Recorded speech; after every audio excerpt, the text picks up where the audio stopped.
welcome back to the Power 15 interview series.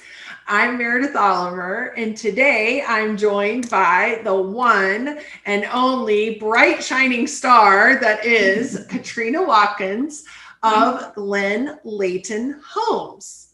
Welcome. Thank you. Thank you. And thank you for asking me to join you today. I'm excited. Oh, it's my pleasure. You and I have been working together for a long time now. Mm-hmm. Yeah, we've been supporting Glenn Layton's digital marketing efforts along with Maria at Maria Christovergis, Public Relations. The two there of us you go. We kind of tag team your account, and it's always a pleasure. We're very thankful. We have a great team that makes us look good, and it gets better every day. We're excited to have you guys always. Yeah, well, Glenn's beautiful product that he builds is very easy to market, I must say. It is stunning. You've got some of the pictures there behind you. Yeah, you guys have won a lot of awards, and you sell your homes very quickly because the product design is fabulous. But we're not here to talk about Glenn's gorgeous homes. We're here to talk about you. So why don't you tell our audience a little bit more about your background in home building and just tell us more about you. Well, it's very hard to believe, but this is my 17th year in new home sales.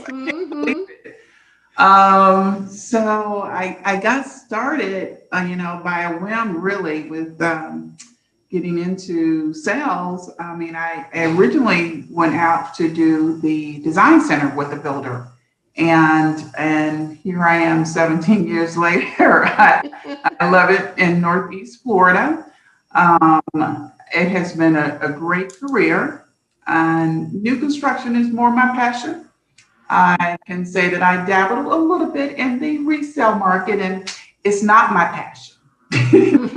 Well, it's important to know what your passion is, right? It is. And I have had the pleasure of having several builders that I've worked with that have been great learning opportunities. This is my second time around with Mr. Layton. And as he says, it's going to be my last time around. He's not going to let me go anywhere. So, we will take it. I'll take it. Mm-hmm. It's a small group, and it gives me the flexibility here too to do some things in the local Builders Association. We're the Northeast Florida Builders Association, NEFA. I've been a part of that organization as well since I started in sales. Because back in the day, the sales managers required you to join, and I've been a part ever since. Best investment that I can make in my career for sure is being a part of that organization. Yeah. And I actually chaired the SMC Council in 2018, was my chair year, and we won the best SMC in the nation. Just FYI. That's right. You did. For my year. We had a pretty great year, and still involved. I'm still on the board there as well. So it's just a necessary part, I think, for the organization to be in your local Builders Association. I can't stress that enough for sure. So that has been a great part of my success. It's the relationships that we build within our industry that make us the professionals that we are. Absolutely. A lot of us work for smaller size companies that don't have true training programs. They don't have, like, if you were in corporate America, you might go through a leadership training program. Exactly. A lot of builders don't offer that kind of thing to their employees, but by volunteering with your local, state, or national builders association, you get access to a lot of development opportunities, mostly because you get voluntold you're going to do them. Right. If that's okay, I'll take it. I'll take it. And it was the best decision. Yes. To follow what I was told to do. And that's right. And I tell anyone new getting into the industry, it is a must. It is a must to be a part. So yeah. And your builder, Glenn Layton Homes, builds custom homes. Correct. You build in communities, some communities throughout the Northeast Florida, Jacksonville, St. Augustine area, but also on your lot as well. Perfect. And that's the bulk of the business that we do for sure is build on your own lot. Where clients will call us and they have a piece of property that they've been wanting to build their dream home, or some that are just starting to look for the property. I mean, I have a stack in front of me right now today, just that client that wants to be on the waterfront. And I'm just searching to find them, just the right spot for them. And we design a home. They're really not, all clients don't have the vision to start from a blank piece of paper. And that is what custom is. It is truly a conversation and a blank piece of paper. And some get a little overwhelmed with that, and that's fine. We have quite the library of plans that we've done over the years with clients that we can, make some changes to make it customized just for their needs of their family. So the way it goes, we are pretty open. We only have one community that we actually have a land position in right now, and that's in Nocatee in the Hamptons. And we are in the process of, hopefully closing that community out soon. And everything else is built on your own lot. So yeah. And your price point, to give everybody an idea of your price point range, you're usually building from what to what? Right now, we're probably building from about high sevens to $2+ million. Yeah, whatever, right? That's custom home building. Yeah, it is. I mean, usually people are wanting much larger square footage in their home. So, it creeps up really fast.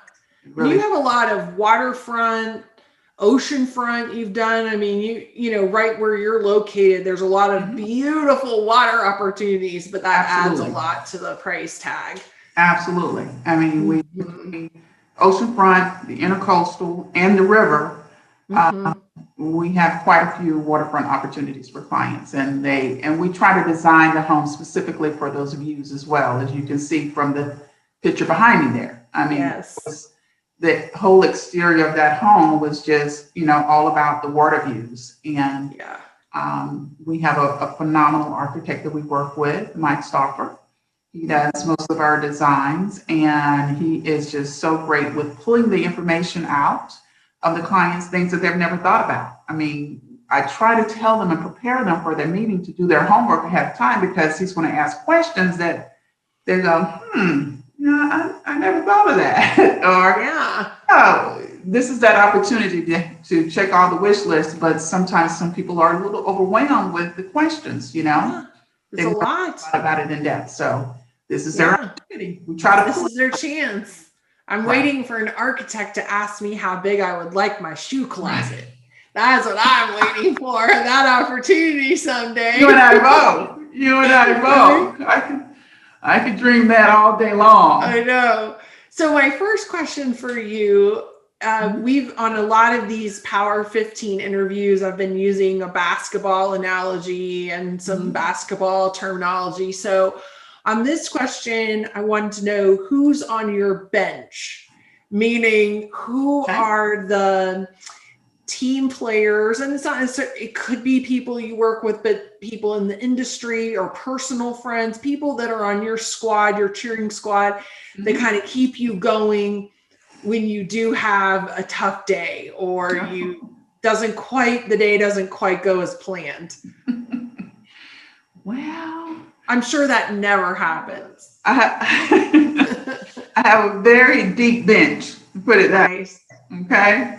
Yes. So I must say that my girlfriend crew, my true friends that I've had, 30+ years, are usually my biggest fans and cheerleaders and shoulders to cry on it sometimes, but they get so excited, at the end of the day, if I may call and check on them, and they're like, well, what's going on in the soap opera today of new home building? That's a good way to put it. It is a soap opera. It is a soap opera because it's, as the world turns in new construction, it turns every day. Turns every day.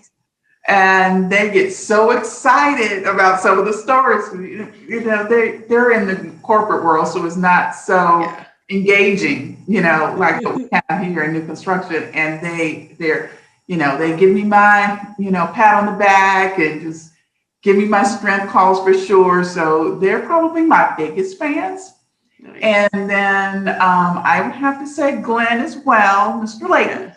Yes.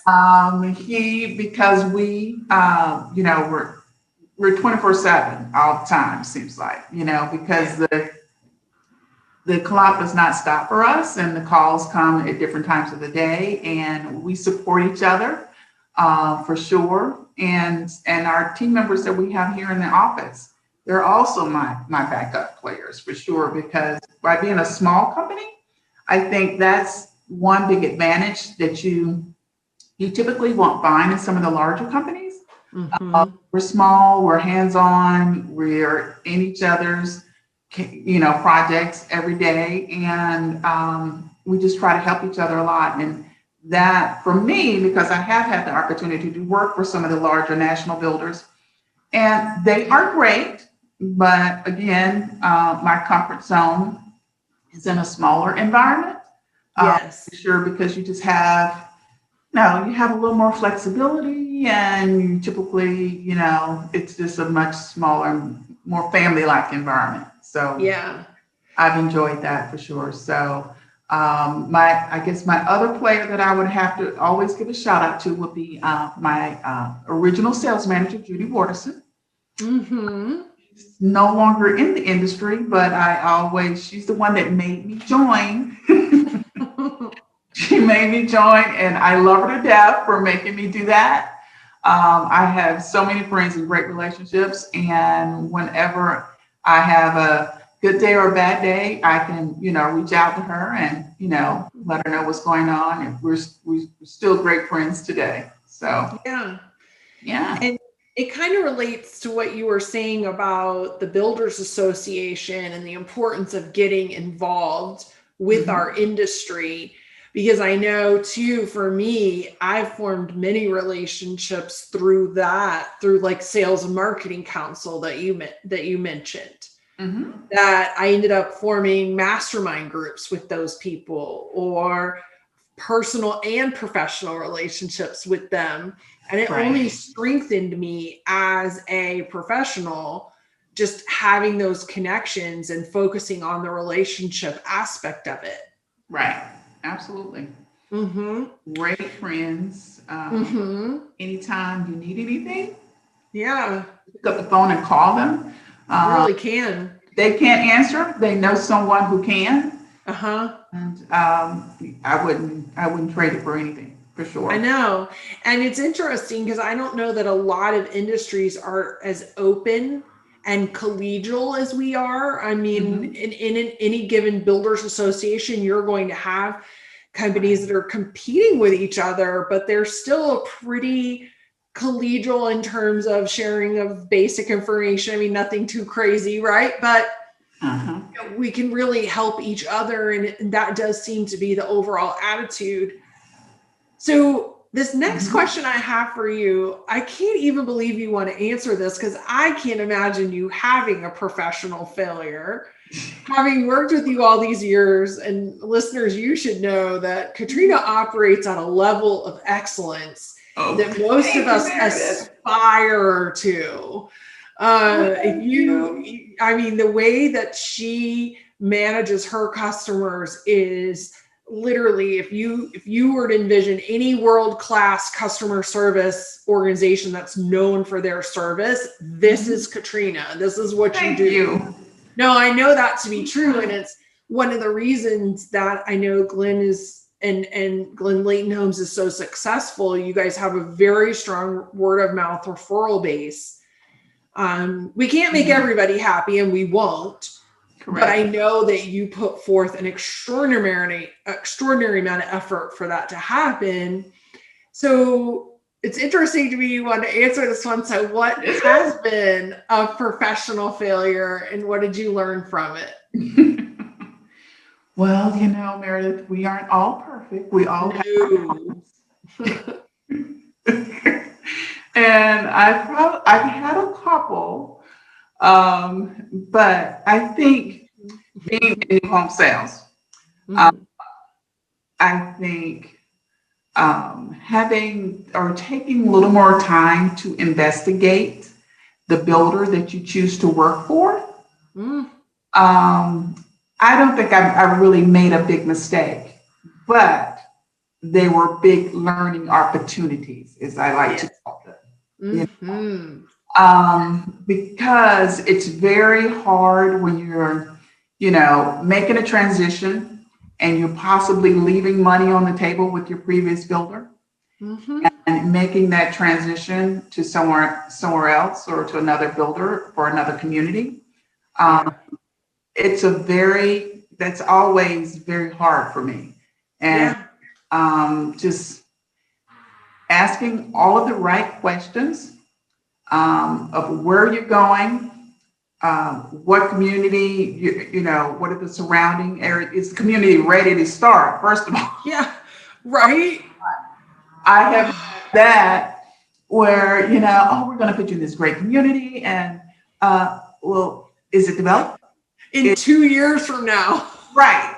Meanwhile, you're starving, and so I think, I now 17 years in, I know exactly all the right questions to ask and I'm not going to settle for anything. I've been doing this for quite some time and I know, conditions are a big part of it. Of course, being in sales and in real estate, you need to know exactly what the structure is. I've had that happen.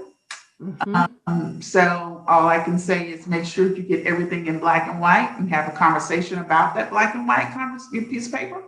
So you don't get burned in the end because, I have gotten burned, but that's okay. Me too.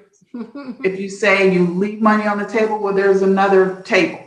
And you try your best to put your best foot forward and move on and, turn the new ones into even better situations. And that's kind of what has gotten me through for sure. But I've made the mistake of not doing my due diligence. So that I would say that's probably my biggest failure. But, I think what you've said, and audience, as you listen to this, what you were just saying really applies to, if you're looking for a new position somewhere and you're screening them, they're screening you, but you should be screening them for a good fit. But those tips also apply to managing customers.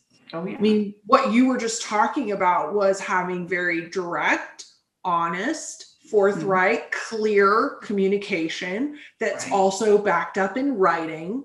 I mean, some of those are the essence of proper expectation setting. That's a topic you and I were just chatting about before we hit the record button.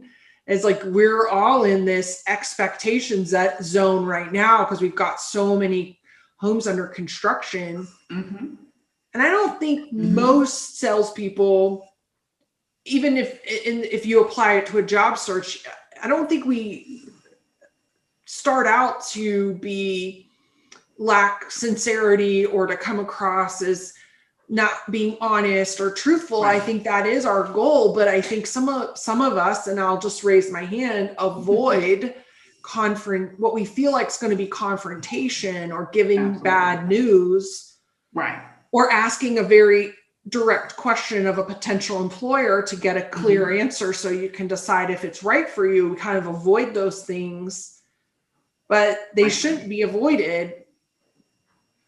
They should.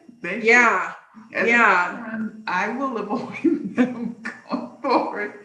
But like I said, I do just chalk it up as a great learning experience. You do something Wrong one time. You won't do it again. You won't do it again. If No. you have to walk away from money on the table just so you can move forward, you won't let that happen again. That hits where it hurts, right? Yes. It does. Yeah. And, just finding the right fit with, working with other agents in a community. Those are big challenges, construction. Yes. So I've always had, anytime when you're trying to do CMAs and see what other builders, share what you would like to have in return. It's always, and I cannot tell you how many times I have, gone in trying to put that best foot forward, and you hit a stone wall, and it's like, it's not that difficult. Be nice. We're all like it. So it's a challenge. Well, you just high road, right? Yes, absolutely. But that's something that's part of your culture there, of your company, that comes right from Glenn. I know that for a fact. Right. He's always does that as a matter of principle. Now he doesn't allow you guys to get steamrolled. And, I know there's been customers that you've let them take their building opportunity elsewhere because they weren't a good fit for you, That's right. And that's okay too. Again, we're back to being direct and clear and honest. And I think a lot of times salespeople, at least speaking for myself, I like to be liked. I want to be liked. I want people to have a positive impression of me. And so in my younger years, I just didn't really ask the most direct question, or didn't want to give the bad news, but that was only making things worse. It wasn't helping. Or delaying it. Avoiding it. It wasn't helping. Yeah. And I could have saved myself the whole problem if I had just set the expectation up front and asked more questions. When we talk about expectation setting, and this is something I'm going to cover in the summit in one of the classes, it's not just about us giving our expectations, but it's asking the other person, what are your expectations? Absolutely. Because if we don't know what they expect out of their builder, out of their salesperson, out of a new home, boy, are we missing half the information we need. Oh my God. Right? Or sometimes we give it and then they still don't listen. They don't listen. Right. All right. So as we bring this very real conversation together, I love that you picked this question off the perspective question list. I do. I wish more of the interviews had picked it. So the final one you wanted me to ask you was, what's the funniest thing that's happened to you? Well, I've had several.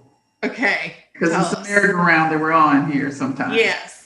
But I was in one community and I had a partner in the community with me, this builder.